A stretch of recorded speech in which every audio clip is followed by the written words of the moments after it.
Belief is sacred नहीं, truth is sacred, truth is sacred, belief is not sacred. सर झुकाना बंद करो।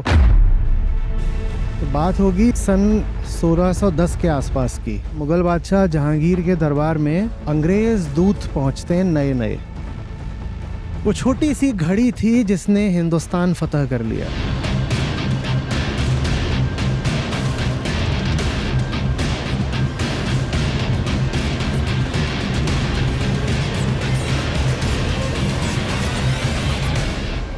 और वो तकनीक अगले 300 साल तक भारत की गुलामी बनी। एस्ट्रोनॉमी थी तकनीक। 1857 में ही ब्रिटिश यहाँ से भगा दिए गए होते अगर उनके पास एस्ट्रोनॉमी नहीं होती। विज्ञान के दम पे उन्होंने राज कराया। ठीक जब हम हॉरोस्कोप से खेल रहे थे, ब्रिटेन टेलीस्कोप से खेल रहा था। विज्ञान आपको दुनिया भर का राजा बना देता है। The sun never sets in the British empire. कि भारत में फिर से ये जो लहर उठती देख रहा हूँ, जो आपका सवाल था, एस्ट्रोलॉजी और इस तरह के 50 तरीके के अंधविश्वास और पिछड़ी हुई मानसिकताएं, ये जो फिर से चढ़ रहे हैं, इसका अंजाम क्या होने वाला है भारत के लिए? आचार्य जी, मेरा प्रश्न ना एस्ट्रोलॉजी के ऊपर है। आजकल हमारी निर्भरता एस्ट्रोलॉजी पे बढ़ती जा रही है। बहुत सारे न्यू ऐप्स भी आ गए हैं एस्ट्रोलॉजी पे। टेक्नोलॉजी के ज़रिए लोगों तक इसका प्रचार किया जा रहा है और हम लोग अपने जीवन में जो भी गलत हो रहा है उसको भाग्य से जोड़ते हैं। तो ये कितना सही है? एस्ट्रोलॉजी को और ज़्यादा बढ़ावा मिलना, लोगों का इस पर निर्भर होना और इसके लिए जिज्ञासा और विश्वास पैदा होना। सही या गलत तो इससे तय होता है ना कि वो चीज क्या है। इंसान का स्वभाव है जानना। तो जहाँ कहीं भी जिज्ञासा हो, जानने की इच्छा हो, तार्किकता हो, वैज्ञानिकता हो,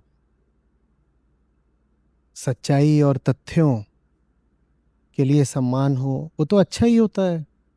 उसमें तो कभी कुछ बुरा नहीं हो सकता।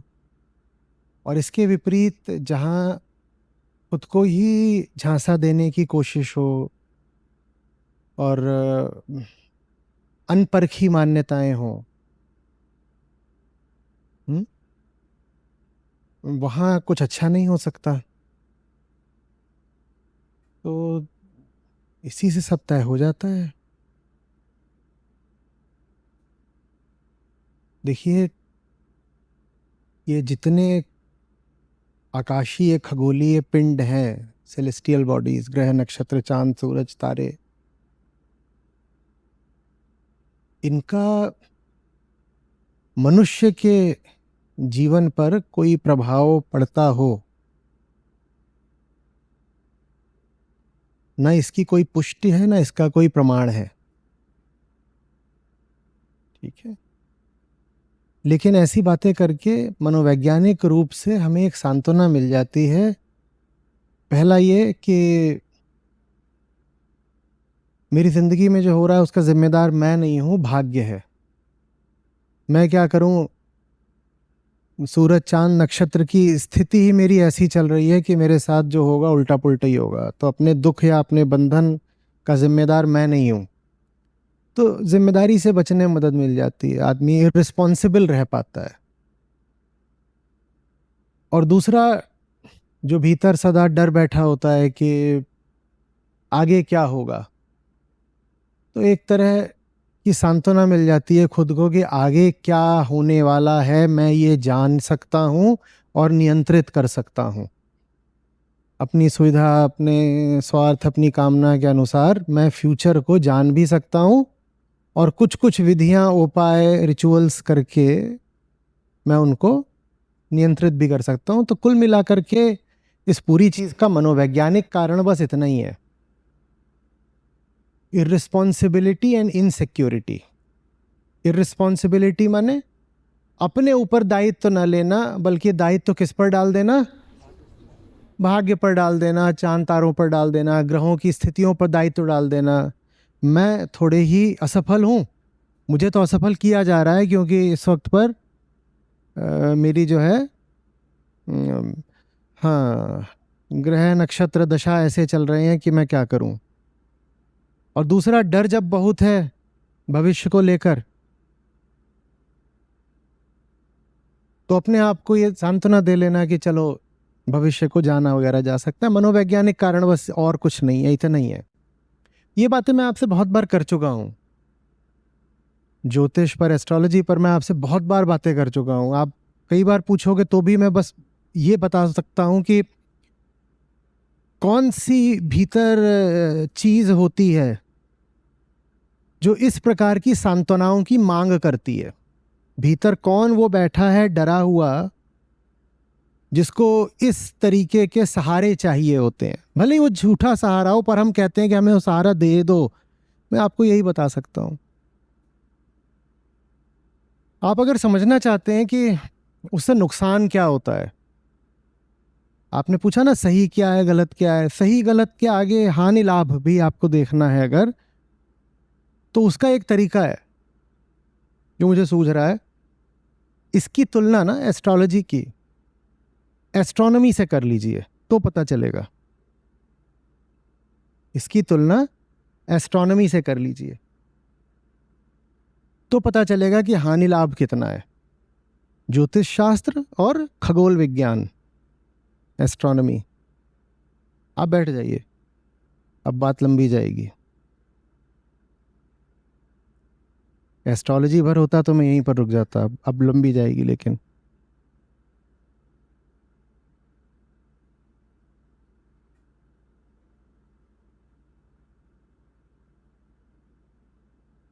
तो बात होगी सन 1610 के आसपास की। ठीक है, मुगल बादशाह जहांगीर के दरबार में अंग्रेज दूत पहुंचते हैं, नए नए। अंग्रेजों ने भारत में आना अभी शुरू ही करा है। तो ये नए दूत पहुंचते हैं और कह रहे हैं कि हम इंग्लैंड के बादशाह का आपको सलाम लेकर आए हैं और हम चाहते हैं कि हमें भारत में व्यापार करने की अनुमति मिले। तो इंग्लैंड की बादशाह की ओर से हम आपके लिए कुछ तोहफे भी लेकर आए हैं। तो उन्होंने जो तोहफे थे वो पेश किए जहांगीर के सामने। तो उन तोहफों में एक जो जो जो उभरती हुई ब्रिटिश मशीनरी थी, तो उससे तैयार किया गया एक ऊनी शॉल जैसा था। कुछ और चीज़ें थीं और साथ में एक घड़ी थी, मैकेनिकल क्लॉक। क्या थी? घड़ी, मैकेनिकल क्लॉक। तो जहांगीर ने वो सब स्वीकार कर लिया और एज अ रिटर्न गिफ्ट कि ठीक है आपने हमें ये भिजवाया, आप जाके आप अपने राजा को, इंग्लैंड के राजा को आप ये सब चीज़ें दीजिएगा।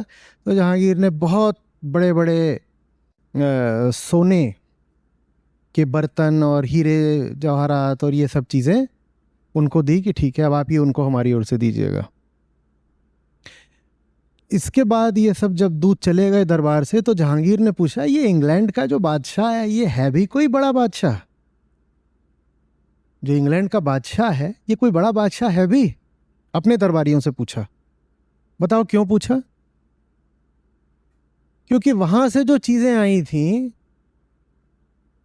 वो साइंटिफिक सोफिस्टिकेशन रखती थी कुछ हद तक। सोना चांदी नहीं भिजवाया था वहां से, सोना चांदी नहीं भिजवाया गया था। जो सबसे साइंटिफिकली सिग्निफिकेंट चीज भिजवाई गई थी वो थी क्रोनोमीटर, घड़ी। हम आ रहे हैं, एस्ट्रोनॉमी पर आ रहे हैं, रुक जाओ, परेशान मत।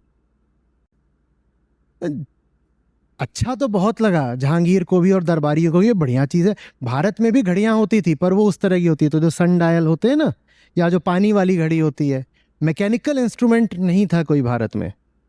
तो बड़ा अच्छा लगा कि इन्होंने तो ये बना दिया, इसमें तो समय दिखाती है, टाइम दिखाती है।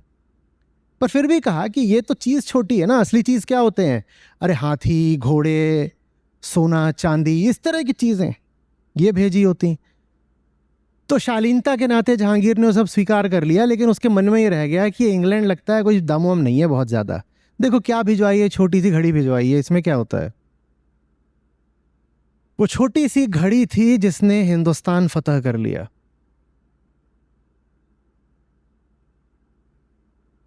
समझते हैं बात क्या है?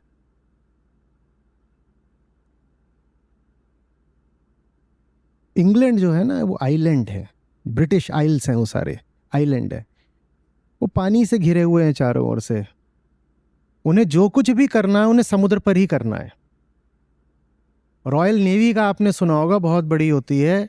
रॉयल आर्मी जो है वो बहुत छोटी होती है। जो ब्रिटिश एक्सपीडिशनरी जो फोर्स है वो सेकेंड वर्ल्ड वॉर में भी इतनी सी थी उनकी, लेकिन नेवी बड़ी होती है।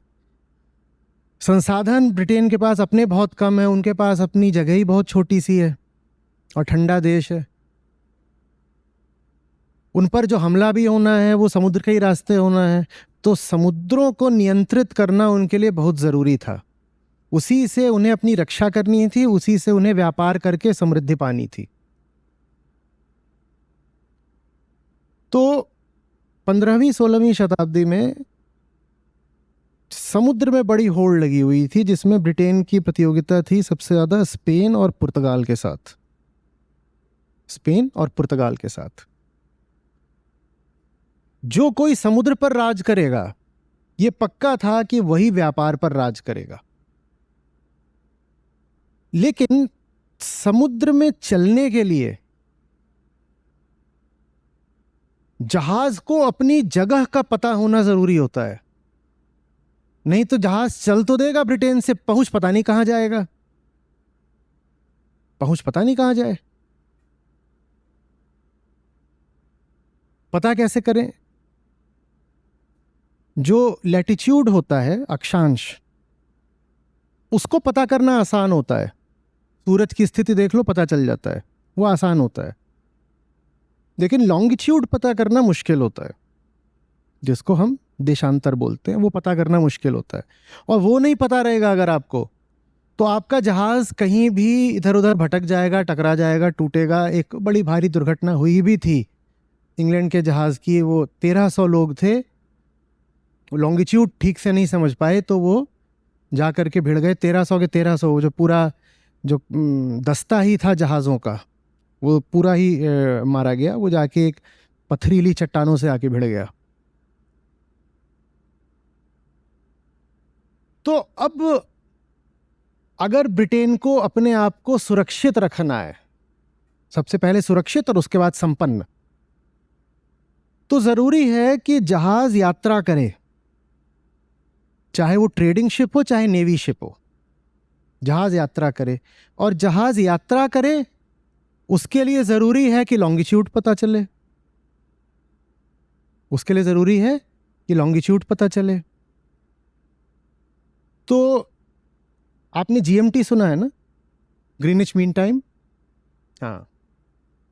तो अभी हम बात कर रहे थे 1610 के आसपास की। 1675 में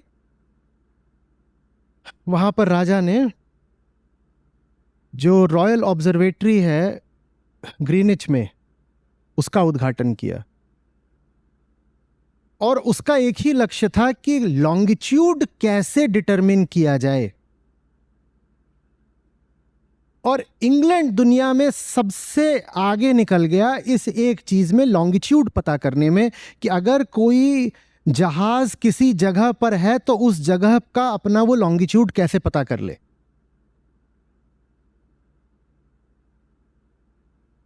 ब्रिटेन ने पता कर लिया, ब्रिटेन ने तकनीक निकाल ली। और वो तकनीक अगले 300 साल तक भारत की गुलामी बनी। एस्ट्रोनॉमी, एस्ट्रोनॉमी थी तकनीक।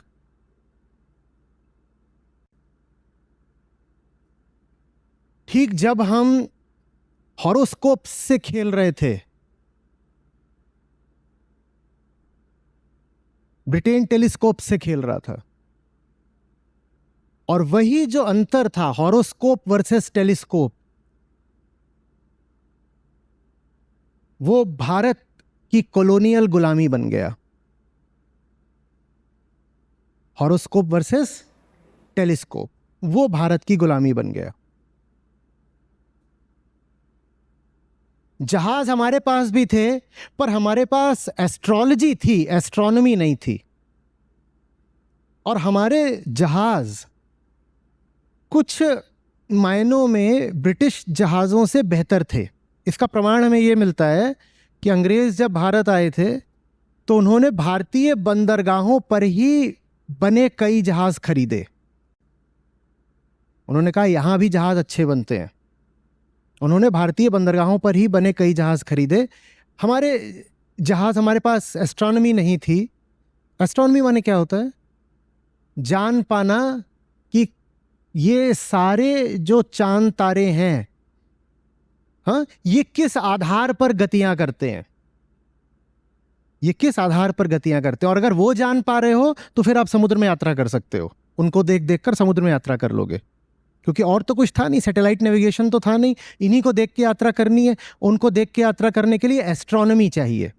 जहाज हमारे पास भी थे, पर हमारे सारे जहाज मॉनसून सर्किट पर डिपेंड करते थे, और वो अधिक से अधिक जाते थे इधर अरब तक चले जाते थे, या ईस्ट अफ्रीका चले जाते थे, या साउथ ईस्ट एशिया चले जाते थे। 1-2 महीने तक का काम कर लेते थे, और जो मॉनसून विंड्स का पैटर्न था उसको फॉलो करते थे एनर्जी के लिए, विंड पावर पर चलते थे। तब इंजन तो होता नहीं था ना, तो चाहे वो अंग्रेजी जहाज हो कि भारतीय जहाज हो, चलता तो वो विंड एनर्जी पर ही था। वही सेल्स मास्ट्स लगे होते थे, उन्हीं को विंड के कॉरस्पॉन्डिंग एडजस्ट करके आप जहाज को गति दिया करते थे।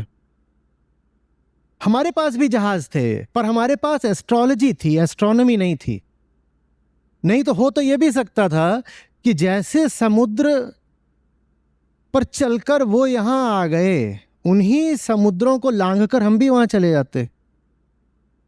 जैसे वो यहां आ गए वैसे हम भी वहां चले जाते, पर हम वहां पहुंच ही नहीं पाते, क्योंकि वहां पहुंचने के लिए क्या चाहिए? एस्ट्रोनॉमी चाहिए। हम वहां पहुंच ही नहीं पाते। और एस्ट्रोनॉमी ये नहीं कहती कि पुरानी जो किताब पढ़ी है उसमें जो लिखा है वही सत्य है। एस्ट्रोनॉमी कहती है प्रेक्षण, अवलोकन,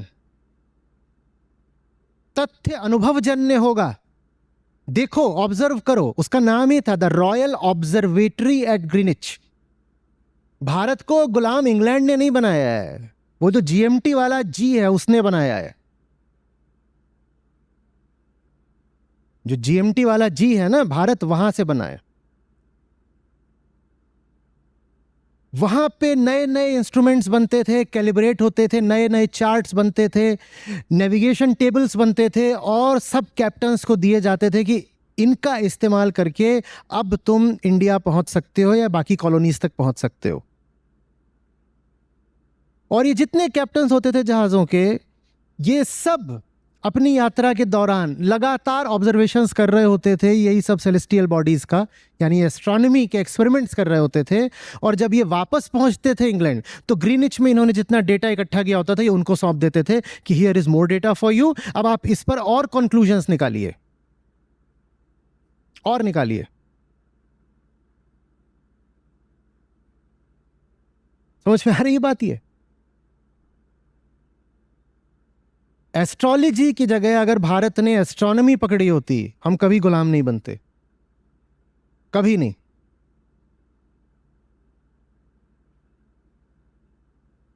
इनसे पहले, ब्रिटिश से पहले पुर्तगाली यहाँ आ गए थे, और पुर्तगालियों का भारत आना, वास्को डी गामा का उधर केरल की तरफ पहुंचना, ये भारत के लिए झटके की तरह था कि इतनी दूर से यहाँ कोई आ कैसे सकता है, इतनी दूर से यहाँ कोई आ कैसे सकता है।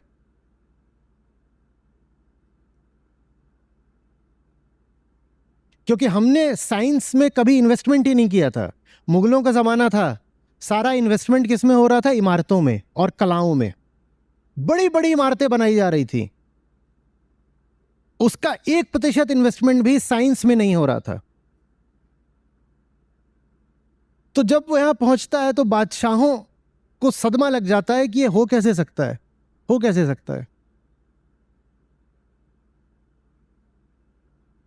ये अंतर होता है विज्ञान में और विश्वास में। विज्ञान आपको दुनिया भर का राजा बना देता है। The sun never sets in the British empire. विज्ञान आपको दुनिया भर का राजा बना देता है, और विश्वास आपको आपके ही घर में मुट्ठी भर गोरों का गुलाम बना देता है।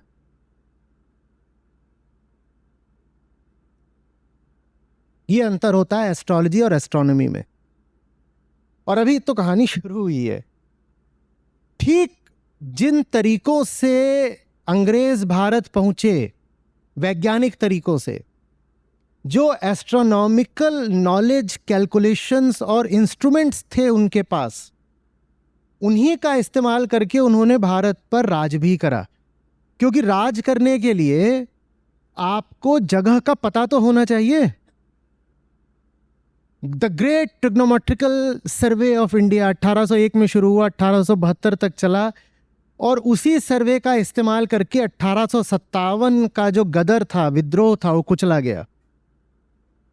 क्योंकि ब्रिटिश अकेले थे जिनको सब पता था ठीक ठीक कौन सी नदी कहां से शुरू होती है और कैसे करके कहां पहुंचती है, कौन सा जंगल कहां शुरू हो रहा है, कहां खत्म हो रहा है।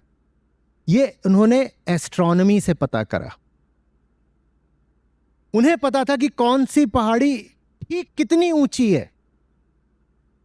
1857 में ही ब्रिटिश यहां से भगा दिए गए होते अगर उनके पास एस्ट्रोनॉमी नहीं होती। विज्ञान के दम पे उन्होंने राज करा है। बात समझ में आ रही है? तो खगोल विज्ञान, और वहां से क्या आता है फिर? मानचित्रण, मैपिंग।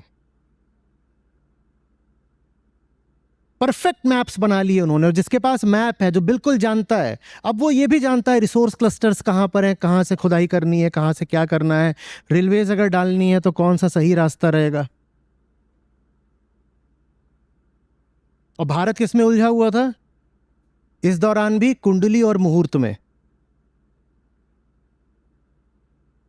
कुंडली और मुहूर्त।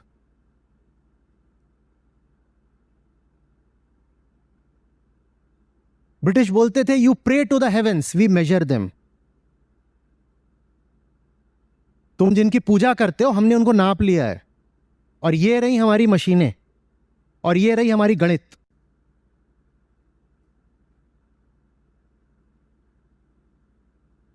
जब भारत में बस मकबरे वगैरह बन रहे थे, यही वो समय था वहां पर कॉपरनिकस, न्यूटन, केपलर, गैलीलियो, जब वहां कैलकुलस आ रहा था।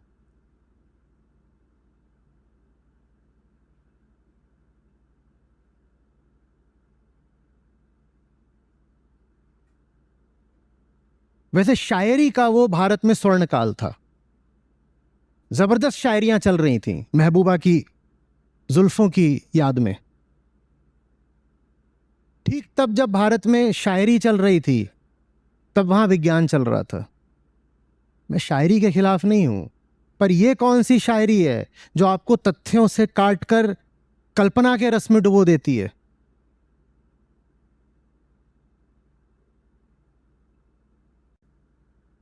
और इतना ही नहीं था, इसी चीज ने, किनको देखो ये तो हर समय बस एस्ट्रोलॉजी में ही डूबे रहते हैं, ब्रिटिश एम्पायर को एक मोरल वैलिडिटी भी दे दी।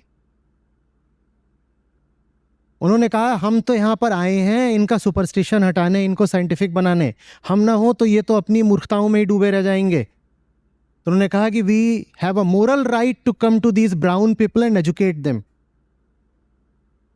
इन्हें क्या आता है? और बात बिल्कुल सही है। वो जब यहां आए हैं तो उनका विज्ञान हमसे मीलों आगे पहुंच चुका था, क्योंकि उन्होंने विज्ञान की कद्र की। और ये सोचना भी गलत है कि वो जब यहाँ आए तो वो गरीब थे और भारत सोने की चिड़िया था तो उन्होंने हमको लूट लिया। तथ्य ये है कि जब यहाँ पर अंग्रेज आना शुरू कर रहे थे, उस वक्त भी भारत का पर कैपिटा जीडीपी इंग्लैंड के पर कैपिटा जीडीपी से काफी कम हो चुका था, गिर चुका था। 10वीं शताब्दी तक ऐसा था कि भारत का और यूरोप का जीडीपी लगभग बराबर था, बल्कि भारत का थोड़ा ज्यादा था 10वीं शताब्दी तक। 10वीं शताब्दी क्राइस्ट एरा, ईसा के 1000 साल बाद तक भी भारत का, जिसको हम कहते हैं ना हमारे यहाँ संपन्नता बहुत थी, हम सोने की चिड़िया थे, वो चीज चली है बस 10वीं शताब्दी तक। 10वीं शताब्दी के बाद ही भारत गिरना शुरू हो गया है। और जब यहाँ पुर्तगाली और फ्रेंच और ब्रिटिश आने शुरू हुए, उस समय तक वो अमीर हो चुके थे पहले ही, वो ऐसे ही नहीं यहाँ पहुंच गए थे। $500-600 भारत का पर कैपिटा था और उनका $800,000 था। तो हम पहले ही लगभग 30% उनसे नीचे हो चुके थे। क्यों हो चुके थे? क्या हो गया 10वीं शताब्दी के बाद भारत को? 10वीं शताब्दी के बाद भारत विश्वास में डूब गया। 10वीं शताब्दी से ठीक थोड़ा पहले आते हैं शंकराचार्य, जिन्होंने हमें दिया अद्वैत। 10वीं शताब्दी के बाद के भारत ने अद्वैत को ठुकरा दिया। भारत ने कहा नहीं, हमें बिलीफ बेस्ड सिस्टम चाहिए। हमने वेदांत को भी बिलीफ बेस्ड बना दिया।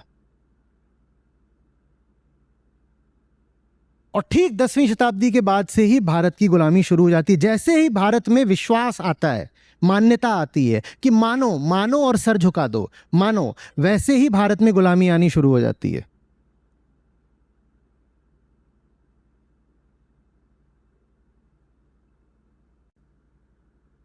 भाई, आपको जब कहा जाता है कि आपका फलानी जगह पे है, ये ऐसी राशि में है, ये ऐसा है वैसा है, कोई प्रमाण है? मान्यता है ना, बस विज्ञान प्रमाण पर चलता है। भारत ने प्रमाण को ठुकरा दिया, भारत ने मान्यता पर, विश्वास पर चलना शुरू कर दिया, और यह नतीजा है कि हम कहां रह गए।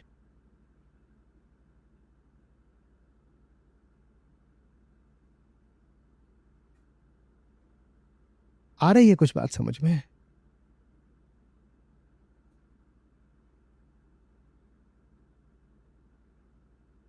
सोचो, समय जैसी चीज, और भारत में हर गांव हर शहर अपना अलग समय रखता था सूर्योदय सूर्यास्त के हिसाब से। उस घड़ी की कीमत इतनी थी, देखो लॉन्गिट्यूड आप निकाल लोगे, अगर आपको पता हो, मान लीजिए मैं यहां पर हूं और मुझे दिख रहा है कि अभी सूरज ओवरहेड है, और अगर मुझे ठीक अभी पता हो कि लंदन में टाइम कितना है, मैं लंदन से चला एक जहाज हूं, मुझे मेरा समय पता चल गया कि अभी दोपहर के 12 बजे हैं। 12 बजे आसान होता है, कैसे निकाल लोगे? मान लो यही देख लिया, और मुझे उसी वक्त किसी घड़ी से पता चल जाए कि अभी लंदन में क्या समय है, तो मुझे मेरा समय पता चल गया ना। हम भली भांति जानते हैं कि 1 डिग्री लॉन्गिट्यूड कितने मिनट का अंतर रखता है, ठीक है? तो अगर मैंने देख लिया कि लंदन में अभी बजे हैं 3 और यहां बजे हैं 12, तो मुझे पता चल गया कि यहां के समय और लंदन के समय में कितना अंतर है, तो मैं ये भी जान गया मेरा लॉन्गिट्यूड क्या है। समस्या ये आती थी कि जो पेंडुलम वाली घड़ी होती थी वो जहाज पर काम नहीं कर सकती थी, क्योंकि जहाज, तो जबरदस्त तरीके से अंग्रेजों ने इन्वेस्टमेंट किया घड़ियों में। वो एक स्ट्रेटेजिक डिसीजन था, और उसने उन्हें दुनिया का बादशाह बना दिया।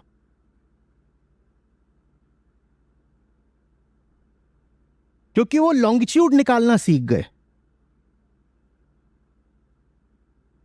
और जहांगीर को समझ में नहीं आया। जहांगीर ने कहा ये जरा सी चीज घड़ी लेके आए, अरे यही घड़ी जो है ना, ये मुगल सल्तनत का काल बनेगी। उस घड़ी में समय नहीं था, काल था। जहांगीर को बात समझ में नहीं आई, घड़ी में काल था।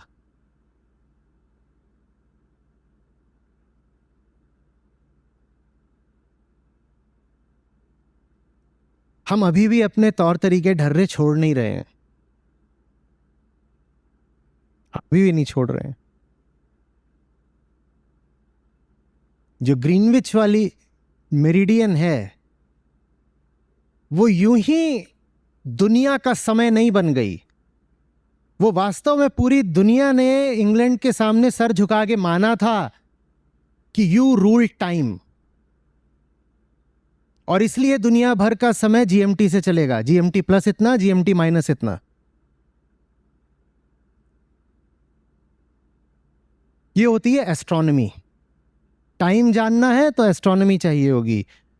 जिसके पास एस्ट्रोनॉमी है वो काल पर राज करता है, जिसके पास एस्ट्रोलॉजी है वो काल का ग्रास बनता है।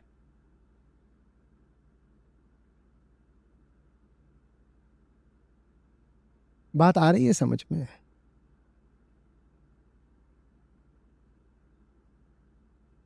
मैं आपसे कितना ही बोल दूं, आप में से भी बहुत लोग हैं, शायद ज़्यादातर लोग हैं, जो उन चीज़ों को मानते ही मानते जा रहे हैं। आपको बात नहीं समझ में आ रही।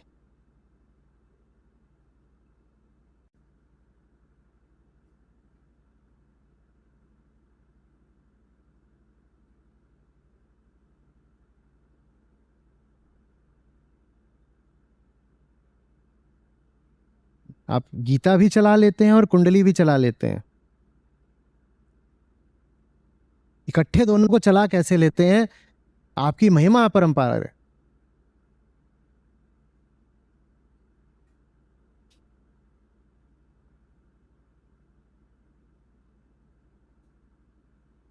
और जो पूरा इतिहास है एस्ट्रोनॉमी का, आप उसको पढ़िए तो देखिए कि कितनी ठोकरें खाई हैं, कितने उनके लोग मरे, कैसे कैसे उन्होंने प्रयोग करे। आप उनकी कैलकुलेशंस की फाइननेस देखिए, उनके टेबल्स का विस्तार देखिए, ह्यूज इलेबोरेट मैरीटाइम टेबल्स, और उनके इंस्ट्रूमेंट्स का सोफिस्टिकेशन देखिए। अब उसके बाद बताइए कि हम गुलाम ना बनते तो क्या बनते? वो बहुत आगे निकल चुके थे, क्योंकि उन्होंने ये नहीं कहा कि सारी सच्चाई तो इस किताब में लिखी हुई है। उन्होंने कहा हम जानेंगे, हमें प्रयोग करने दो। ये मटेरियल वर्ल्ड है, यहां माना नहीं जाता, यहां प्रयोग किया जाता है। और जब भीतरी जगत की बात आती है, इनर वर्ल्ड, वहां भी तरीका तो वही लगाना होता है जो बाहर लगाना होता है। क्या? आत्म अवलोकन। एस्ट्रोनॉमी माने आकाश अवलोकन, आकाश को देख रहे हैं। और स्पिरिचुअलिटी माने आत्म अवलोकन, भीतरी आकाश को देख रहे हैं। लेकिन मान्यता तो ना उधर चलनी है ना इधर चलनी है। भारत ने मान्यता को पकड़ा, आप भी पकड़ कर बैठे हो। नहीं, हमारी तरफ ऐसा माना जाता है तो क्या मतलब होगा ना? सब हमारे पुरखे मानते आए हैं तो बेवकूफ थे क्या? बेवकूफ तो पता नहीं, पर गुलाम जरूर थे। और ये हिस्टोरिकल फैक्ट है, आप भी इनकार नहीं कर सकते। बेवकूफ बोलूंगा तो आपको बुरा लग जाएगा, लेकिन कैसे मानने से इनकार करोगे? गुलाम थे। और कुछ तो कमी रही होगी ना कि गुलाम होना पड़ा। और यही मत बोल दो कि अरे अंग्रेज तो धूर्त थे इसलिए गुलाम बना लिया। धूर्तता की तो देखो हम में भी कोई कमी है नहीं। तो अंग्रेज थे बिल्कुल मक्कार, बेशक बिल्कुल मक्कार थे, लेकिन मक्कारी भर से वो नहीं छा गए हम पर। बात एस्ट्रोनॉमी की थी। Astronomy, dedicated investment and respect towards astronomy, science in general. Renaissance अभी अभी समाप्त हुआ था। जिस जहांगीर के समय की हम बात कर रहे हैं, यूरोप में ठीक उससे पहले रेनेसां अभी समाप्त हुआ है। और अब शुरू क्या हो रहा है? The age of enlightenment, the age of reason. और द एज ऑफ रीजन और भारत में द एज ऑफ स्लेवरी बिल्कुल साथ चले हैं। यूरोप में जैसे जैसे तर्क युग आगे बढ़ा है, भारत में वैसे वैसे गुलामी आगे बढ़ी है। क्योंकि वो चल रहे हैं तर्क पे और हम चल रहे हैं मान्यता, विश्वास। हम तो ऐसा मानते हैं जी, ऐसा तो होगा ना जी, मानने से ही तो होता है जी। मानोगे तभी मिलेगा। बच्चा सवाल मत करो, मान लो। और बहुत भारी कीमत चुकाई भारत ने ये मानने, मान्यता, विश्वास, आस्था के खेल की बहुत भारी कीमत चुकाई।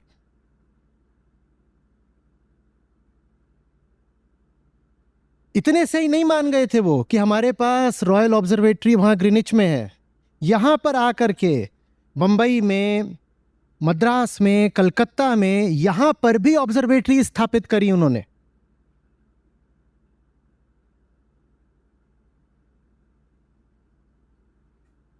तो जो आप फिल्मों में देख लेते हो ना कि ब्रिटिश राज तो ऐसे चल रहा था कि वो कोड़े लेके खड़ा हो जाता था और मारना शुरू कर देता था, नहीं साहब, वो कोड़े से नहीं, साइंस से चल रहा था। कोड़े चलाने वाले तो एशिया में भी बहुत थे। हम चंगेज खान, तैमूर लंग ऐसों को भूल जाएंगे क्या? कोड़ेबाजी तो इधर आसपास के लोगों ने भी खूब कर ली, उससे नहीं हो जाता। यूरोपियंस के पास मक्कारी थी बेशक, लेकिन मक्कारी से आगे भी बहुत कुछ था।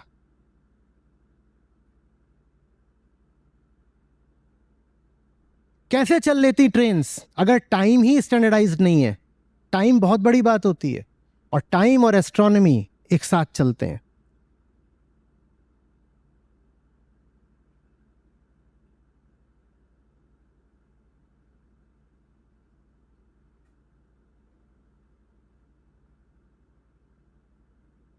जब यहां पर पहुंचे सब ये अंग्रेजी जहाज, तो एक जो हम हिंदुस्तानियों के लिए बड़े अचरज की बात थी वो ये थी कि एक चला है वहां पोर्टमाउथ या प्लाईमाउथ से, और एक चला है केप ऑफ गुड होप से, माने दक्षिणी अफ्रीका से।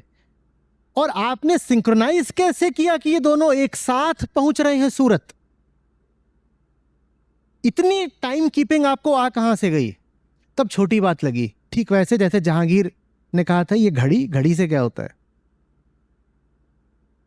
बहुत बड़ी बात थी एस्ट्रोनॉमी। एक जहाज चल रहा है हथियार लेकर, और एक जहाज चल रहा है माल लेकर, और दोनों अगर बिल्कुल एक साथ नहीं पहुंच रहे हैं तो माल वाला लुट जाएगा, माल वाला लुट जाएगा।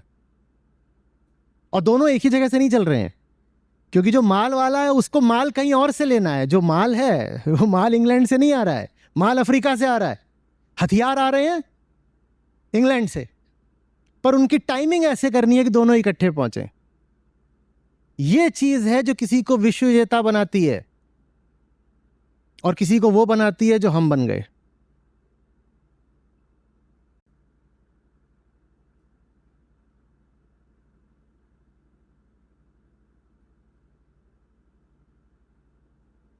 छोटे मोटे नुकसान नहीं होते हैं।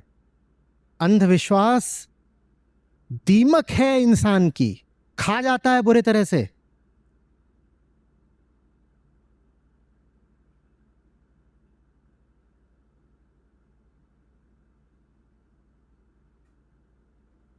बहुत बड़े बड़े नुकसान होते हैं, व्यक्तिगत तल पर, पारिवारिक तल पर, सामाजिक तल पर, राष्ट्रीय तल पर। बंदा कहीं का नहीं बचता।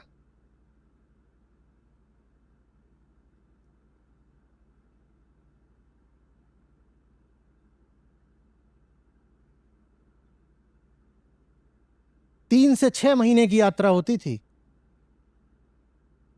इंग्लैंड से भारत की, 3 से 6 महीने की, और उसमें कोई मोटर नहीं लगी हुई है। किसके भरोसे चल रहे हैं? हवाओं के भरोसे। तो वहां भी टाइम कीपिंग बहुत जरूरी है, क्योंकि जब ऊपर से आओगे नीचे, नॉर्दर्न अटलांटिक से इक्वेटर की तरफ आओगे, तो आपको चाहिए नॉर्थ ईस्ट ट्रेड विंड से अपने आप को सिंक्रोनाइज करना। इक्वेटर से नीचे जाओगे तो साउथ ईस्ट ट्रेड विंड से सिंक्रोनाइज करना है। और ये सब करके आपको साउथ अफ्रीका ठीक तब पहुंचना है जब भारत में मॉनसून सक्रिय होने वाला हो, ताकि जो मॉनसूनी हवाएं हैं वो अरेबियन सी से हिंदुस्तान की ओर आ रही हो, तो उनके साथ साथ आपका जहाज भी आ जाए।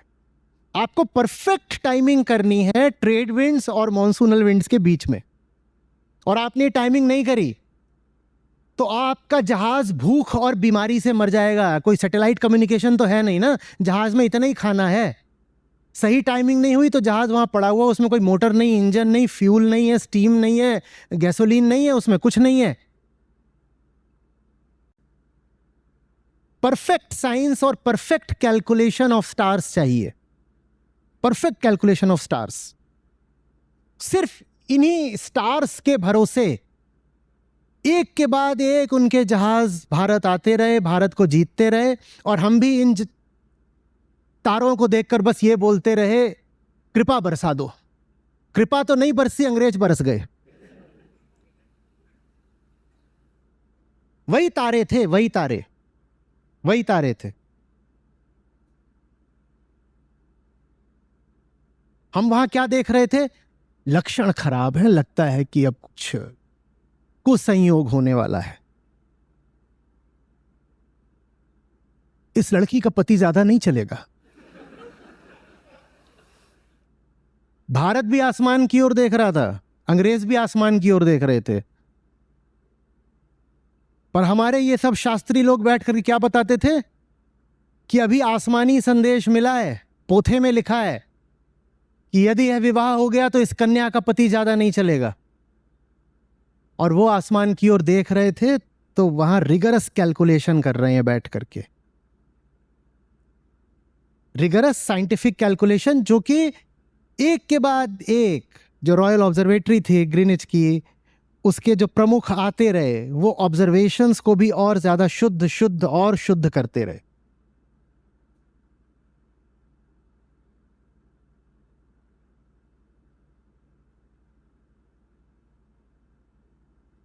और ये सारी टेक्नोलॉजीज मल्टीपर्पस बनती गई। जिन टेक्नोलॉजी से आप आसमान को देख रहे हो, उन्हीं को डिराइव करके आप समुद्र में भी देख पा रहे हो। जो टेक्नोलॉजी समुद्री यात्रा करने के काम आ रही हैं, वही टेक्नोलॉजीज कार्टोग्राफी यानी मैप मेकिंग, मानचित्रण के काम आ रही हैं।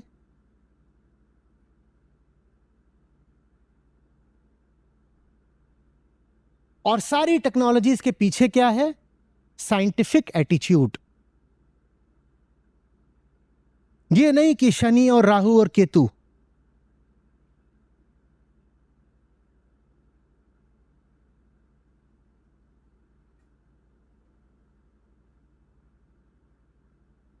सोचो कैसा होता, बस एस्ट्रोलॉजी की जगह एस्ट्रोनॉमी होती भारत में, तो आज हम कैसे होते, कहां होते? सोचो, लो 1 मिनट और सोचो इस बात को। हमने एस्ट्रोलॉजी पर जितना खर्च किया, भारत के एक एक बाशिंदे ने इन सब चीजों पे खूब खर्चा हुआ है कि नहीं? और कितनी शताब्दियों से खर्च रहे हैं हम। जब से हमको बता दिया गया है कि हमारी किस्मत लिखने वाला कोई और है और हमारा पहले ही सब लिख दिया गया है, तब से हम इस पर खर्चा करे ही जा रहे हैं। जितना खर्चा हमने ये सब जानने पर करा कि क्या लिखा है मेरे भाग्य में, उसका 1% खर्चा भी हमने भाग्य बनाने पर कर दिया होता, तो बताओ आज भारत कहां होता। पर हम खर्चा करते रहे भाग्य जानने पर। वो बताएंगे पंडित जी मेरा भाग्य बता दो। भाग्य कोई बताता नहीं है, भाग्य बनाया जाता है, बनाया जाता है। हमने बनाया नहीं, हम किसी और से पूछते रहे। और क्यों पूछते रहे? क्योंकि हमने कह दिया कोई और है मेरा भाग्य विधाता, जो रचता है सबकी किस्मतों को। जबकि अद्वैत वेदांत आपको साफ बोलता है कि परम सत्ता यहां बैठी हुई है, कोई और नहीं रचता तुम्हारी किस्मत को। तुम हो और तुम ही हो। वेदांत था हमारे पास, पर हमने वेदांत के अर्थ को भी विकृत कर डाला। हमने कहा नहीं नहीं नहीं, हमारा भाग्य विधाता वहां बैठा है, आसमानों पर बैठा है।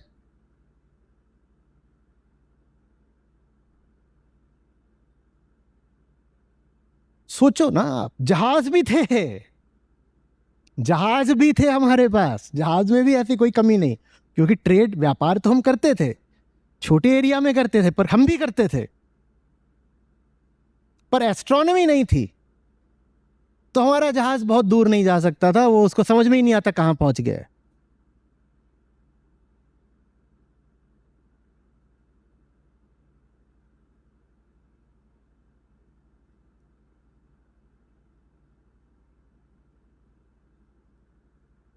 किन किन क्षेत्रों में आप देख रहे हो कि आप अपने कौशल, अपने ज्ञान, अपने पुरुषार्थ से ज्यादा महत्व भाग्यवाद को देते हो? शादी करनी है तो आप पूछते हो जाकर के कुंडली में क्या लिखा हुआ है।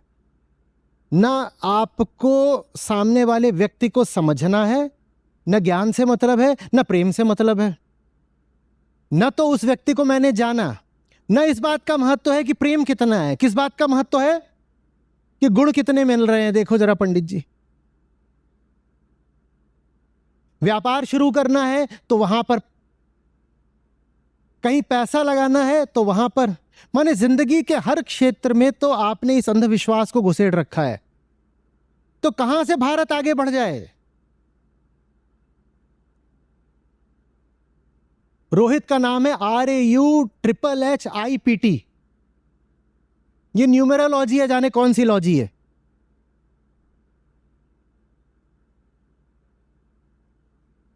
रोहित सोच रहा है ऐसा करके उसने नया नया मीट का बिजनेस शुरू करा है तो मीट का बिजनेस चमक जाएगा। उसको बताया गया है कि तुम्हारी सारी समस्या ये है कि तुम्हारा नाम बस ROHIT है, इसको करो RAUHHIPT। कोई क्षेत्र बता दो जीवन का जहां आप अंधविश्वास से मुक्त हो, बताओ। बीवी छोड़कर भाग गई, अरे जरूर इसमें सितारों की कोई चाल है। सितारों की नहीं चाल है। हाँ,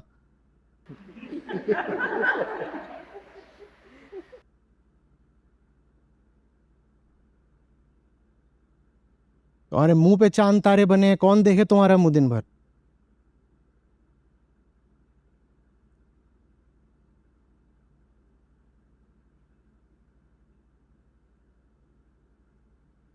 आप जाइएगा पढ़िएगा, कितनी ऐसी लड़ाइयां हैं जो हमने इसलिए हारी क्योंकि अभी फायर करने का सही मुहूर्त नहीं आया है।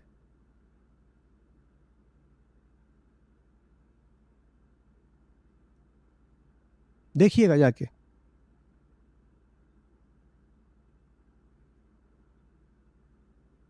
दुर्ग बन गए हैं। और अगर राजा जी सही समय पर दुर्ग में चले गए होते तो शायद बच जाते, पर अभी तो मुहूर्त ही नहीं निकला है दुर्ग प्रवेश का।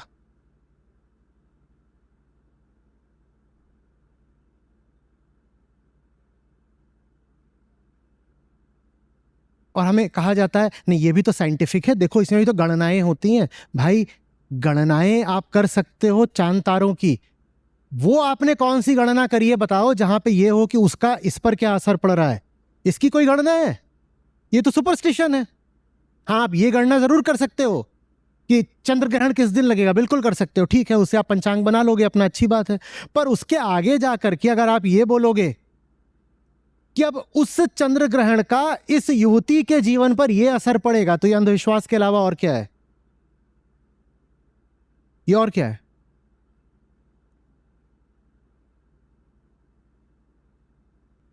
ये बहुत हो चुका, 1000 साल से ज्यादा हो चुका। अब समय आ गया है इसको जड़ से उखाड़कर फेंक देने का। ये जो भीतर बात बैठ गई है ना कि बिलीफ इज सेक्रेड, नहीं, truth is sacred. Truth is sacred, belief is not sacred. सर झुकाना बंद करो।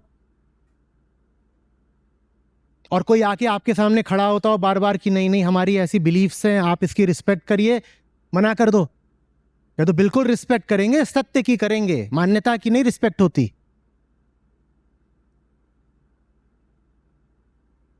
सत्य पवित्र होता है, सीक्रेट होता है, करेंगे, सम्मान बिल्कुल करेंगे, सर पूरा झुकाएंगे।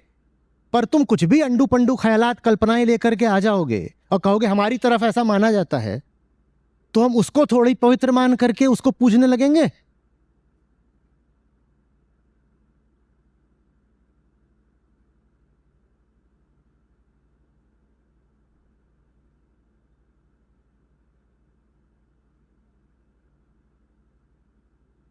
अध्यात्म का अर्थ होता है सत्य के अलावा ये सर कहीं नहीं झुकेगा। नेति नेति का अर्थ ही यही होता, ना तेरे आगे भी नहीं झुकेगा, ना तेरे आगे भी नहीं झुकेगा, क्योंकि तू भी मिथ्या है और तू भी मिथ्या है।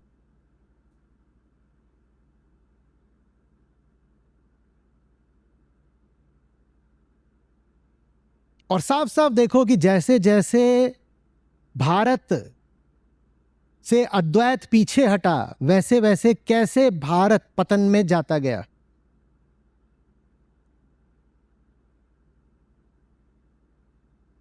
क्योंकि जहां आपने ये कह दिया कि भगवान यहां नहीं है भगवान वहां है, वैसे ही आप क्या हो गए?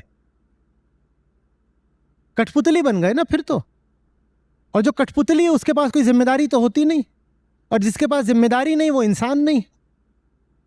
वो तो बोल देगा मुझे क्या करना है, जो हो रहा है वो तो कोई और चला रहा है ना, हम तो कठपुतली हैं, हम तो बैठे हुए हैं, हमें क्या करना है। अब आ गए अंग्रेज, हम बन गए गुलाम, हम क्या करें, भाग्य में लिखा था। भाग्य में लिखा था, हम क्या कर सकते हैं, अंग्रेज आ गए हमें ले गए। तो हमारी भारत की कुंडली में ऐसा लिखा था।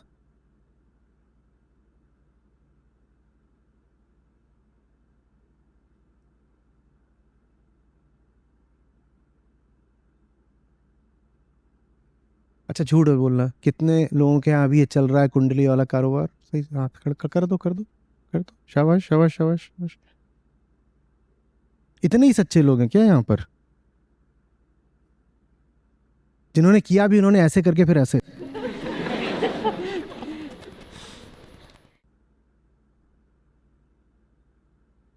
आधे तो मोबाइल फोन में लेके घूम रहे होंगे सॉफ्ट कॉपी।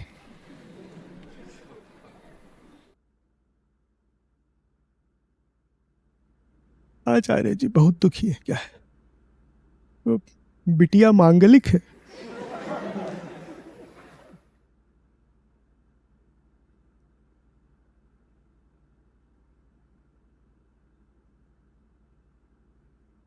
जब भी कोई देश पूजने लग जाता है अपनी मान्यताओं को और अपने भीतर से उठती विज्ञान की, तर्क की, सच की आवाजों को सुनने से मना कर देता है, बल्कि सच की आवाजों को दबाता है और सजा देता है, तो फिर नतीजा ये निकलता है कि कोई बाहरी ताकत आकर के उसको पाठ पढ़ाती है और गुलाम बनाती है। यही तो बोलते हैं अंग्रेज कि ये हिंदुस्तानी अंधविश्वास में इतने गहरे डूबे हुए थे कि हम तो हिंदुस्तान के लिए वरदान बनकर आए। वो आधा झूठ बोल रहे हैं, हो सकता है आधे से ज्यादा झूठ बोल रहे हो, पर वो जहां से कह रहे हैं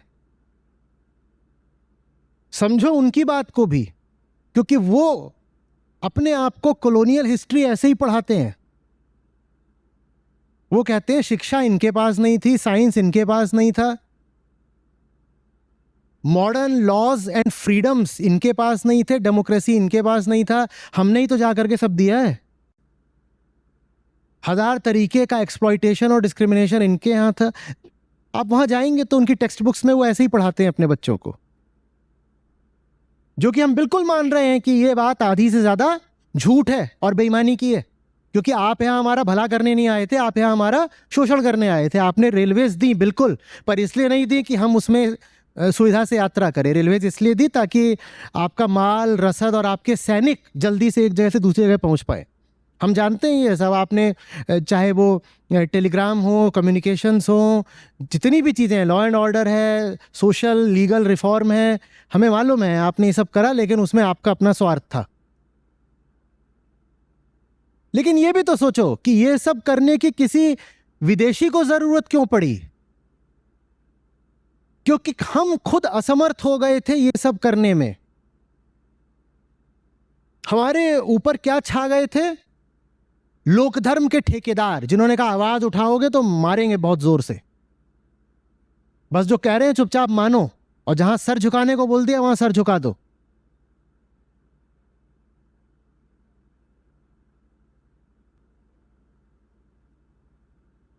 मुझे बहुत आशंका होती है और चिंता होती है कि भारत में फिर से ये जो लहर उठती देख रहा हूं, जो आपका सवाल था, एस्ट्रोलॉजी और इस तरह के 50 तरीके के अंधविश्वास और पिछड़ी हुई मानसिकताएं, ये जो फिर से चढ़ रहे हैं, इसका अंजाम क्या होने वाला है भारत के लिए?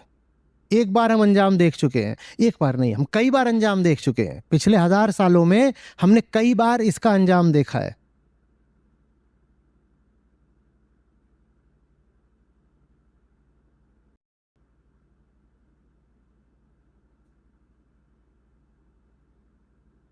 हम जिसको ब्रिटिश फौज कहते हैं ना, वो फौज नहीं थी।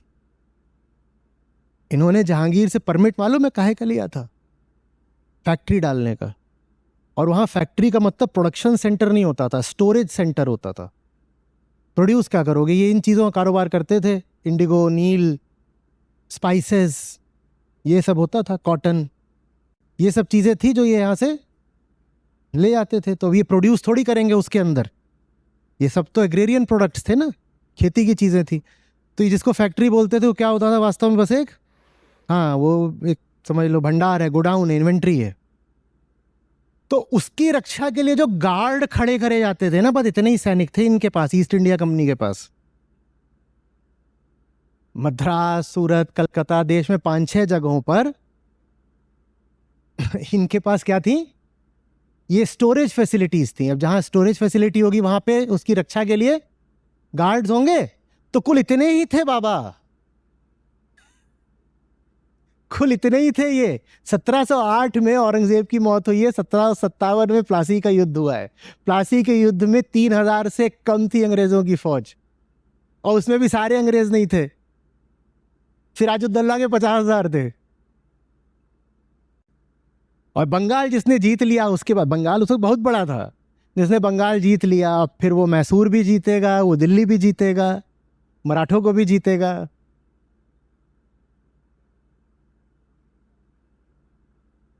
अधिक से अधिक 3000, वो भी क्या, फैक्ट्री के गार्ड्स।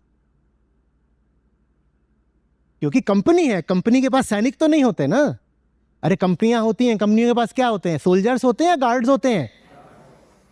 तो स्टोरेज यूनिट के बाहर जो गार्ड खड़े होते थे कि यहां कोई लूटपाट करने आए तो उससे रक्षा, वही थे बस ईस्ट इंडिया कंपनी के पास। हम उनसे हारे हैं क्योंकि उनके पास साइंस थी, उनके पास टेलीस्कोप था, हमारे पास हॉरोस्कोप था।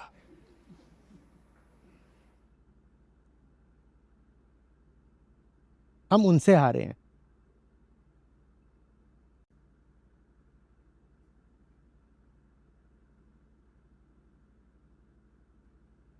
उन्होंने जब वो आए थे ना, उन्होंने सोचा थोड़ी था यहां गुलाम बनाएंगे।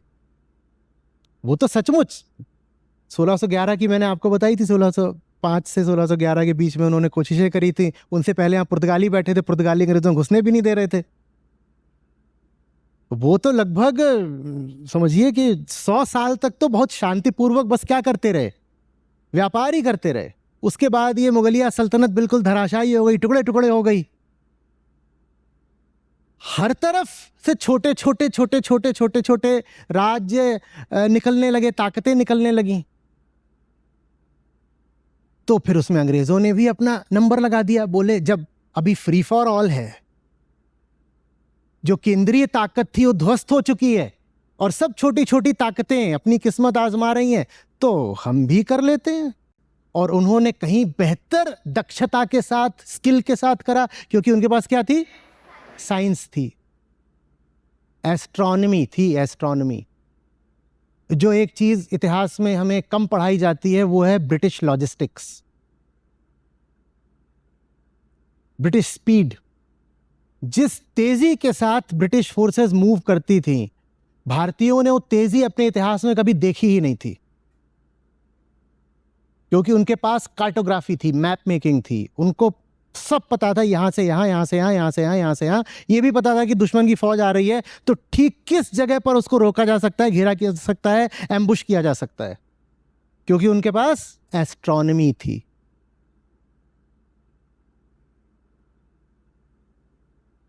वो टाइड से भी अपने मूवमेंट को सिंक्रोनाइज कर लेते थे।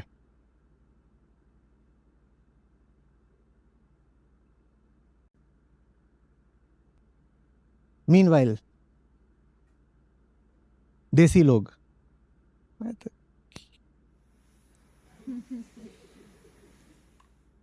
कोई अपनी माथे की रेखाएं थोड़ी बदल सकता है। अरे पिछले जन्म के कर्म हैं, भुगतने तो पड़ेंगे ना। हुई है वही जो राम रचि राखा। अरे वहां राम का अर्थ क्या है तुमने समझा क्या? तुमने हर ऊंची बात को भाग्यवाद,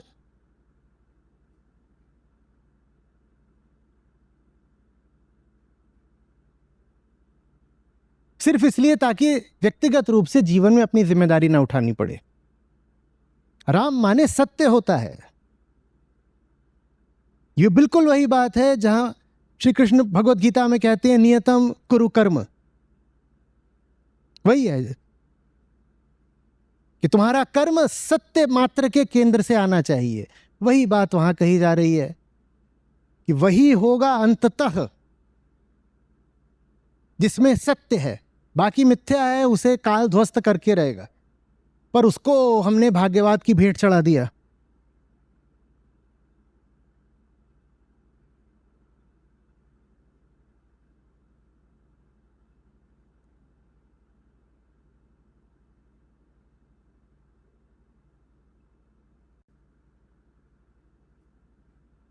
और इतनी बेईमानी घुस गई है हमारे भीतर, हर चीज में, हर चीज में कुछ बोला जाए तो कहेंगे नहीं नहीं हम भी साइंटिफिक हैं, हमारी साइंस में कोई कमी थोड़ी है, हम भी साइंटिफिक हैं। ये क्यों बोल रहे हो हम साइंटिफिक नहीं है? अच्छा तो ये नींबू मिर्ची क्या लटका रखा है, तुम साइंटिफिक हो तो गाड़ी के आगे? इसमें बहुत गहरी साइंस है। आप पश्चिम को तो नई नई साइंस मिली है, हमारे तो करोड़ों साल पुराने पुराण हैं, उनमें सब नहीं। कैसे देखो, नींबू में होता है ना साइट्रिक एसिड, हाँ तो गाड़ी किसकी बनी होती है? लोहे की। लोहे में क्या लगता है? जंग। तो इस साइट्रिक एसिड से जंग छूट जाएगा। तुम समझोगे नहीं, हमारे पुरखे बड़े ज्ञानी थे। तो मिर्ची मिर्ची मिर्ची में क्या है? मिर्ची में क्या है? हाँ, आप एक मिर्ची लीजिएगा, उसका डंठल तोड़िएगा और उसको दूध में डालिएगा, देखिएगा दही ना बन जाए तो। आए हैं बहस करने? नहीं सर, लेकिन इसका वहां गाड़ी के आगे मिर्ची लटकाने से क्या संबंध? देखिए, आप हमारी आस्था पर सवाल ना उठाएं। जितना समझाना था आपको समझा दिया, आगे नहीं समझ में आ रहा तो आप मूर्ख हैं। चलिए निकलिए यहां से, धर्मद्रोही।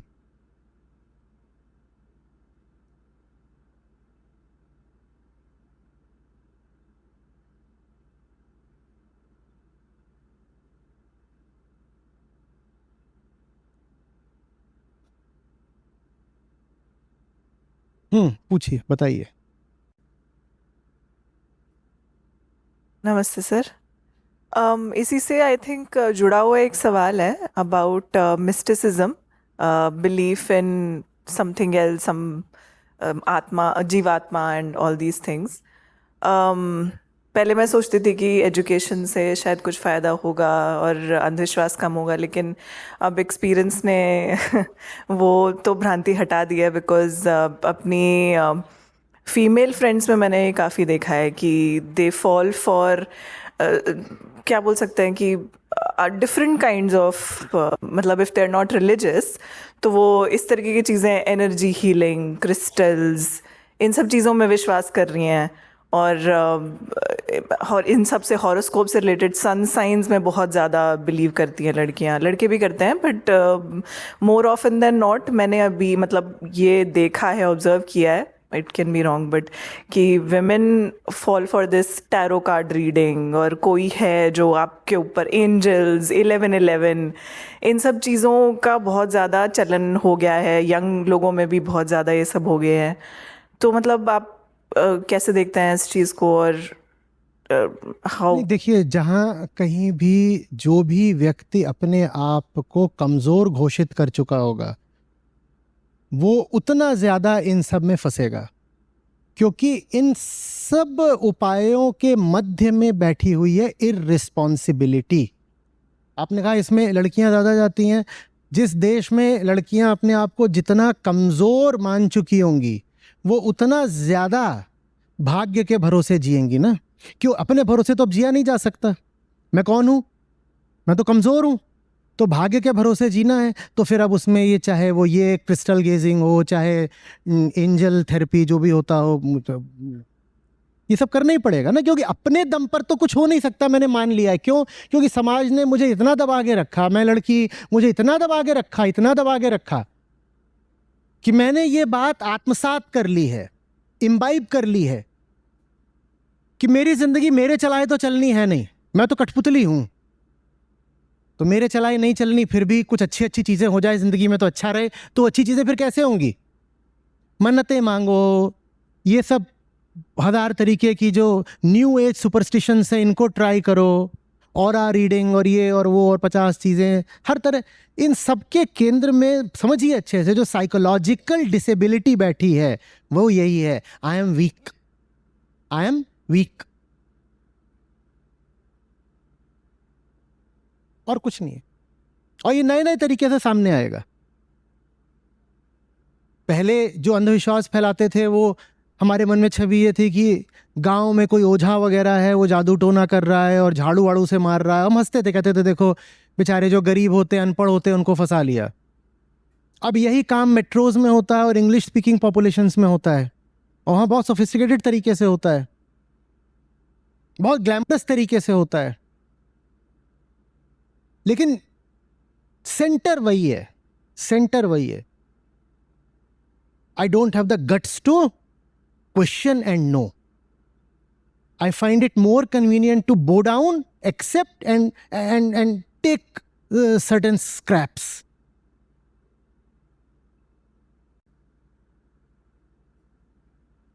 अपने दम पर जिंदगी जीना, अपने निर्णय लेना, और जो भी फिर उन निर्णयों का अंजाम हो उसको छाती पर झेलना। अगर ये दम नहीं रहेगा तो फिर भाग्यवाद रहेगा।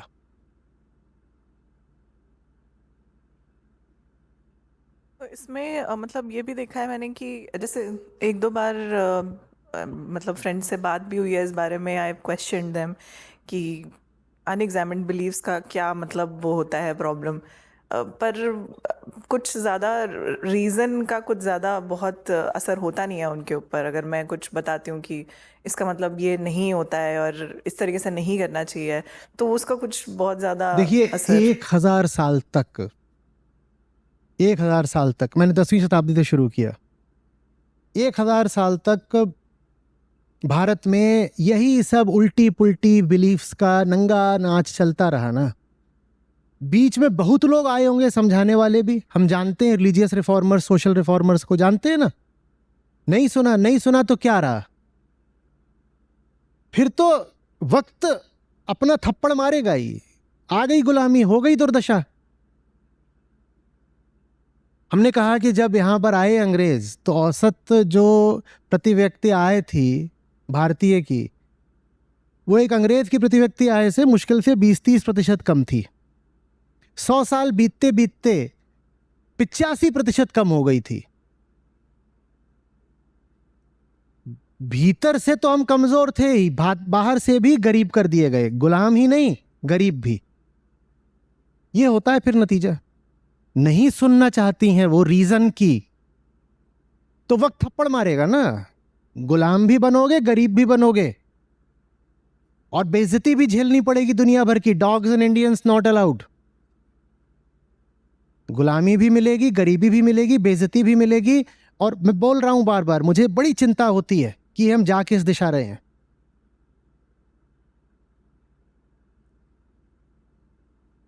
और इन सब चीज़ों में जैसे योग और इन सब का भी इन्वॉल्वमेंट कर लेते हैं लोग। I saw some ridiculous practice of people doing yoga along with Buddha bowls, वो चैंटिंग और वो वाइब्रेशंस और वो सब चीज़ भी उसके अंदर सब मिक्स हो जाती है। इन सब चीजों में जो सेंट्रल टेंडेंसी है वो एक ही है। कुछ हो रहा है जिसको मुझे जानने की जरूरत बिल्कुल नहीं, और इसको नाम दिया जाता है मिस्टिसिज्म का। मिस्टिसिज्म का मतलब ये नहीं है कि आपने एक खास किस्म का सुगंधित रूमानी ख्याल पकड़ लिया है। मिस्टिसिज्म तब है जब इतनी गहराई से जान लो कि विचार की जरूरत ही न रह जाए, वो मिस्टिसिज्म है। मुझे बहुत अच्छे से पता है मैं क्या कर रहा हूं, जानता हूं, और इसलिए पूरे प्रेम में कर रहा हूं। इसलिए भविष्य में क्या होगा इसका मुझे विचार ही नहीं आता। यह मिस्टिसिज्म है। तो मिस्टिसिज्म भी ज्ञान से उपजता है। समझ रहे हैं बात को? मैं भली भांति जानता हूं मैं क्या कर रहा हूं, इसलिए अब भविष्य में क्या होगा ऐसा कोई ख्याल मुझे आता ही नहीं। यह मिस्टिसिज्म है। मिस्टिसिज्म यह नहीं है कि मैं फलाने फलाने काम करूंगा तो भविष्य में कुछ अच्छा हो जाएगा। भविष्य में कुछ अच्छा हो जाएगा, ये तो क्या है, ये एक थॉट है। मिस्टिसिज्म एक खास किस्म का प्लेजरेबल थॉट नहीं होता। Mysticism is freedom from thought itself, and that freedom comes not because you have become unthinking, but because you're totally immersed in your inquiry. बहुत बहुत सही तरीके से आप जानते हो, 100 बार सवाल पूछ रहे हो लगातार, और चूंकि आपको पता है कि सवाल पूछना जरूरी है, जानना जरूरी है, तो इसीलिए सवाल पूछने का अंजाम क्या होगा इसकी आपको फिक्र ही नहीं है, उसका थॉट ही नहीं आता आपको। यह है मिस्टिसिज्म। मिस्टिसिज्म ये नहीं है, you know there are things that exist but you can not know. ये मिस्टिसिज्म नहीं है, ये मूर्खों को बेवकूफ बनाने की निंजा टेक्निक है। इसका कोई जवाब दे के दिखाओ, इसको ना तो प्रूव कर सकते ना डिस्प्रूव कर सकते। You know there are things that exist but you can not know them. नहीं, इसको कैसे माने और कैसे ना माने, ये क्या बोला है, तुम्हें पता भी है तुम क्या बोल रहे हो। You know there are things that exist but you can not know them. और ये एपिस्टेमिकली भी गलत है, क्योंकि एग्जिस्टेंस का मतलब ही है वो जो जाना जा सकता है। तो आपने एक फिलोसॉफिकल डिस्टॉर्शन भी करा है। आप कह रहे you know there are beings that exist but you can not know them.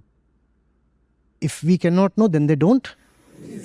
Existence का मतलब ही है जिसको किसी न किसी विधि से, प्रायोगिक तरीके से जाना जा सकता हो, वरना उसको हम एग्जिस्टेंट, अस्तित्वमान बोल ही नहीं सकते।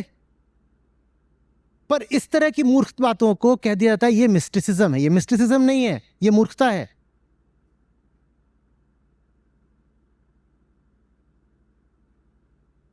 Certain things can be known only through belief. फिर से आपने एपिस्टेमिक फ्रॉड किया। आपने कहा नोइंग थ्रू बिलीफ। बिलीफ तो कोई रास्ता होता ही नहीं नोइंग का, पर चूंकि लोगों ने फिलॉसफी नहीं पढ़ रखी है तो आपने कुछ एक्सेंट वगैरह मार करके उनको impress कर लिया। You know, there are certain things that can be known only through belief. Sir, this is epistemic fraud. Belief अगर है तो फिर नोइंग की जरूरत क्या है? बिलीफ का तो मतलब है कि मैंने मान लिया, अब जान के क्या करोगे? मान तो लिया ही है, मान लिया, अब क्या है? तो नोन थ्रू बिलीफ, ये तो बात ही बहुत सेंसलेस है। ये मिस्टिकल नहीं होता ये सब। मिस्टिसिज्म माने बेपरवाही। मिस्टिसिज्म माने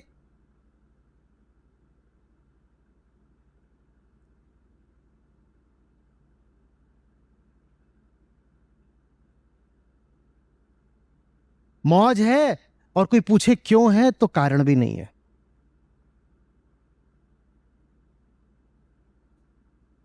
आपको डर नहीं लग रहा? नहीं नहीं, क्यों नहीं लग रहा? डर लगने का कोई कारण होगा, डर ना लगने का तो कोई कारण नहीं होता। ये मिस्टिसिज्म है, क्योंकि डर एक थॉट होता है, ख्याल होता है, वो ख्याल मुझे नहीं आ रहा और कोई वजह नहीं है कि मुझे डर नहीं लग रहा, बेवजह डर नहीं लग रहा।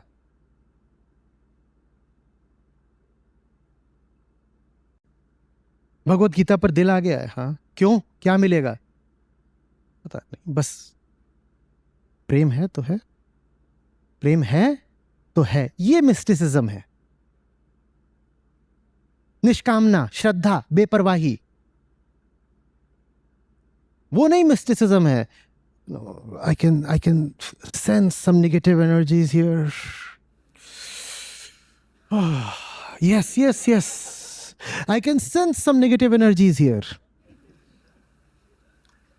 हंस क्या रहे हो? अभी तुम्हारे सामने अगर यहाँ बाबा जी शुरू हो जाए ना, सब ऐसे हो जाओगे।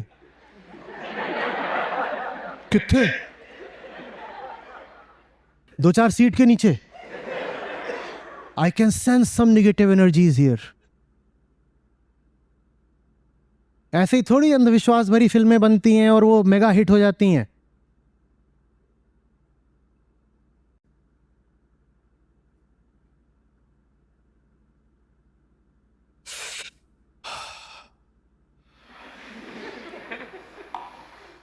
I can smell a ghost.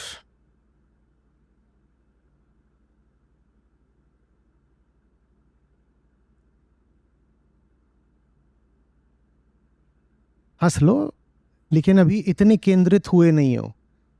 दो चार ऐसे ही मिलके घेर के तुम्हारे साथ करने लग जाएंगे ना, वहीं पे मान लोगे।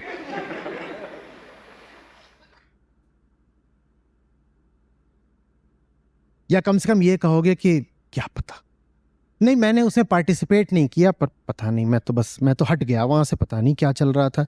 ये थोड़ी हिम्मत होगी खुल के बोलोगे मूर्खों, उठो यहां से, निकलो।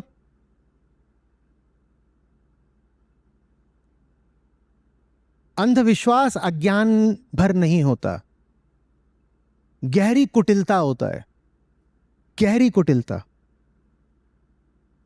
गहरी गहरी कुटिलता। अभी कहीं पर एक कोई किसी ने रील भेजी कि उसमें वो एक आता है, उसका मुंह ऐसा है, तो फिर वो एक सज्जन आते हैं, बोलते हैं हालेलुया हालेलुया हालेलुया, और उसका मुंह ठीक हो जाता है, उठ के दौड़ना शुरू कर देता है। तुम्हें क्या लग रहा है ये सिर्फ अज्ञान है? नहीं, ये बहुत गंदे किस्म की चालाकी है, ये साजिश है, ये साजिश है। आप उसको ये नहीं बोल सकते कि वो बेवकूफ है, वो बेवकूफ नहीं है, वो बदमाश है, वो शातिर बदमाश है।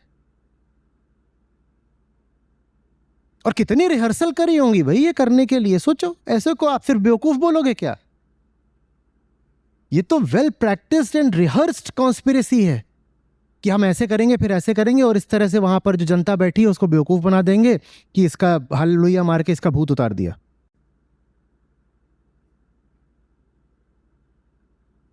ऐसे ही मत हो या करी जब ये सब कोई बातें कर रहा हूं ना।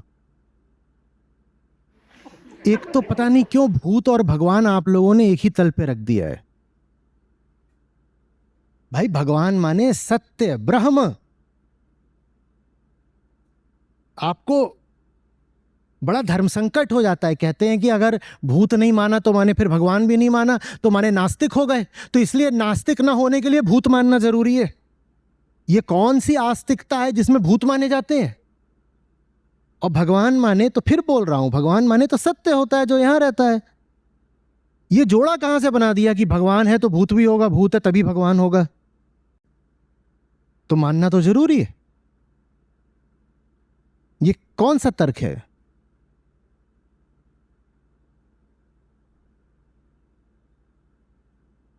विज्ञान की ताकत के आगे कुछ नहीं टिक पाएगा। ये आस्था, ये विश्वास, ये मन्नतें, ये रस्में, ये रिवाज,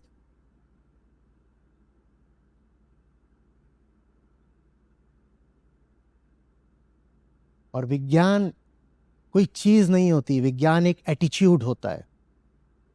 विज्ञान वो नहीं होता कि आपने मोबाइल खरीद लिया है तो बोलिए विज्ञान मेरी जेब में। विज्ञान एक एटीट्यूड होता है, साइंटिफिक टेम्परामेंट। जिस देश के पास, जिस कौम के पास, जिन लोगों के पास, जिस राष्ट्र के पास साइंटिफिक एटीट्यूड नहीं होगा, उसको कैसे बचाएंगे?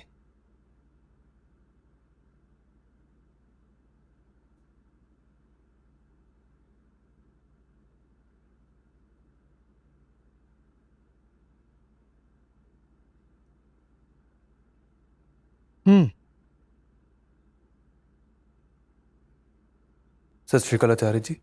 आचार्य जी, मेरा क्वेश्चन, आज हमने बात की जीएमटी की और क्रोनोमीटर की। सर, वेस्टर्नर्स ने सिर्फ जीएमटी और क्रोनोमीटर से जिस तरीके से अभी हिंदुस्तान में हम चल रहे हैं वही सिस्टम नहीं ईजाद किए, उन्होंने डे लाइट सेविंग और टाइम जोन्स भी क्रिएट किए। सर, आज हम 21वीं सदी में हैं और हमारी इकॉनमी साइज़ में भी छोटी नहीं है और क्षेत्रफल के हिसाब से भी हम 7वें पायदान पे आते हैं।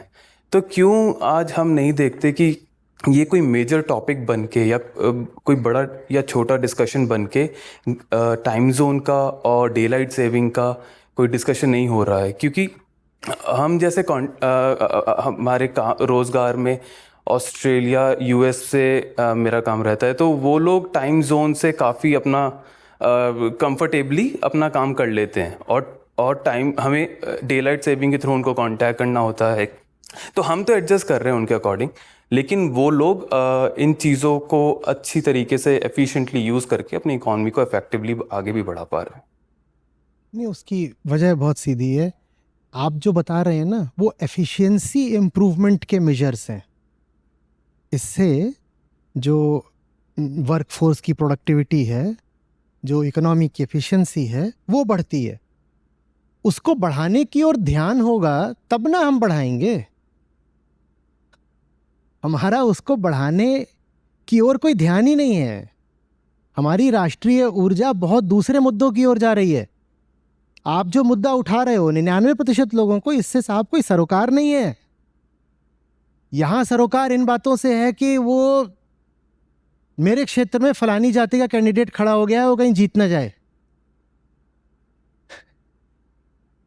आप बात समझ रहे हैं? सर, लेकिन फिर हमने नीति आयोग जैसे डिपार्टमेंट्स हमारे, उनका जो मेजर मिशन है वो बेसिकली इकॉनमी को की तरफ प्रायोरिटी। देखिए, इंस्टीट्यूशंस तो हमारे पास बहुत अच्छे अच्छे हैं। हमारे पास नीति आयोग भी है, हमारे पास जुडिशरी भी है, हमारे पास पार्लियामेंट भी है।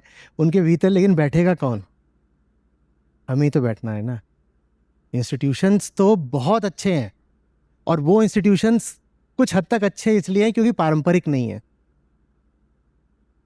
ये सारे जो इंस्टीट्यूशंस हैं ना, वो हमारे, चाहे इलेक्शन कमीशन हो, फाइनेंस कमीशन, नीति, वो पारंपरिक नहीं है। उनमें से ज़्यादातर वो हैं जो हमने यूरोप से ही, हाँ, कॉपी तो नहीं बोलूँगा, बट इंस्पायर्ड। और इंस्पिरेशन में कोई बुराई नहीं होती। और यही वजह है कि आप पाते हैं कि आज बहुत सारे लोग जो मदर इंस्टीट्यूशन है, कॉन्स्टिट्यूशन, उस मदर इंस्टीट्यूशन के ही खिलाफ खड़े हुए हैं। वो कह रहे हैं इसमें भारतीय परंपराएं तो दिखाई ही नहीं दे रही ना। भारतीय परंपरा क्या नहीं है? इसे इक्वालिटी क्यों लिख दिया? आदमी औरत इक्वल हो सकते हैं कभी? क्यों लिखा है संविधान में इक्वालिटी लिख दिया है? ये सारी इतनी जातियां इक्वल कभी हो सकती हैं? क्यों लिख दिया है? वो ये अपने मुंह से नहीं बोलेंगे, पर कुल मिला जुला करके बात यही है। बात यही है। तो वही होता है जिस ओर ध्यान होता है। हमारा ध्यान था, अभी बात कर रहे थे ना, मुगलों का ध्यान था कि बड़े बड़े मकबरे बनाएंगे, तो बड़े बड़े बना दिए मकबरे। और आप, हुमायूं का मकबरा है, आप ग्रीनिच जाएंगे, जिसकी इतनी देर से हम बात कर रहे हैं, हुमायूं के मकबरे से छोटा है, पर उस छोटी सी जगह ने दुनिया जीत ली। वो एक ऑब्जर्वेटरी है छोटी सी, जितना बड़ा इस यूनिवर्सिटी का कैंपस है, इससे छोटी। आज उसका नुकसान ही है सर। हमारे पास बिहार, जैसे पिछले दीपोत्सव में भी बात हुई थी, बाकी एनुअल इनकम ही पर कैपिटा 56,000 है। तो ऐसे पॉवर्टी पॉटहोल्स हमारे देश में कई निर्मित हो गए हैं। सबसे ज़्यादा वहाँ होंगे जहाँ सबसे ज़्यादा बात होगी परंपरा की और पुराने संस्कार की, और जहाँ ये माना जाएगा कि हम तो पुराने हिसाब पे चलते हैं, हम पुराने ज्ञानी हैं, हमें पता है, हमें मत बताओ।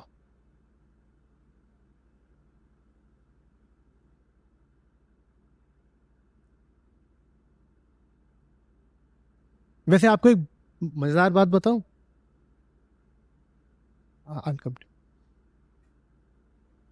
यही वहां भी चल रहा था। जो यूरोप में भी नई रोशनी की शुरुआत होती है, आपको मालूम है कैसे होती है? वहां भी फिलॉसफी मर गई थी, थियोलॉजी आ गई थी।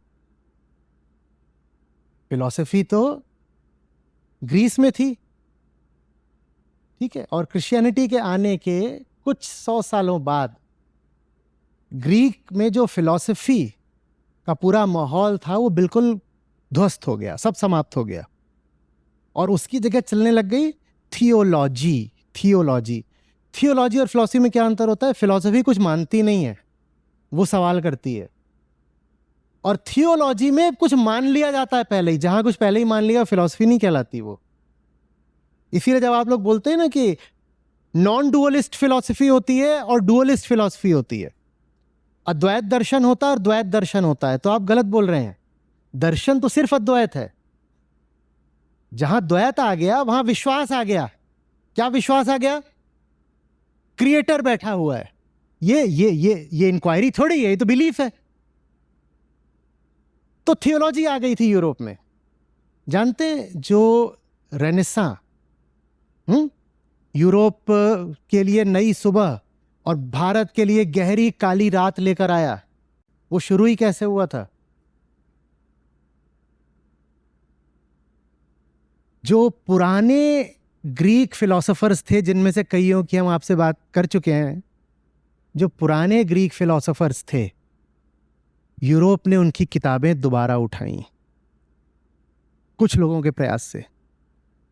बोले ये हटाओ सब थियोलॉजी कि ये सब जो चर्च के पादरी वगैरह खड़े हो जाते हैं, कहते हैं ऐसे है वैसे है, गॉड ने दुनिया ऐसे रची, आदमी आया औरत आई, फिर ये हुआ फिर वो हुआ, 50 तरह की कहानियां जो बताते हो। हमें कहानी नहीं चाहिए, हमें जो असली फिलॉसफी है पुरानी, हमें वापस जाना है, हमें सोक्रेटिस के पास वापस जाना है। तो जो ग्रीक स्पिरिट ऑफ इंक्वायरी थी, वही समझ लो कि 1500 साल बाद वापस आई और उसी ने यूरोप का पुनरुत्थान किया। आज भारत को भी उन्हीं उपनिषदों को वापस लाना पड़ेगा अगर पुनरुत्थान करना है तो। इंडियन रेनेसां चाहिए हमें। रेनेसां का मतलब ही मालूम है क्या होता है? रेनेसां शब्द माने क्या होता है? फिर से जानना, फिर से जागना, दोबारा। आज हमें वेदांत उपनिषद दोबारा चाहिए, हमें रिक्लेम करना है उनको। नहीं तो जो एक बार हुआ है हमारे साथ, इतना लंबा गुलामी का काल, वो दोबारा भी हो सकता है। सावधान रहना होगा। सावधान भी वैसे नहीं कि सीमा पर सजग प्रहरी खड़ा हो गया, वैसी वाली सावधानी से काम नहीं चलेगा। हमें हमारा रेनेसां चाहिए।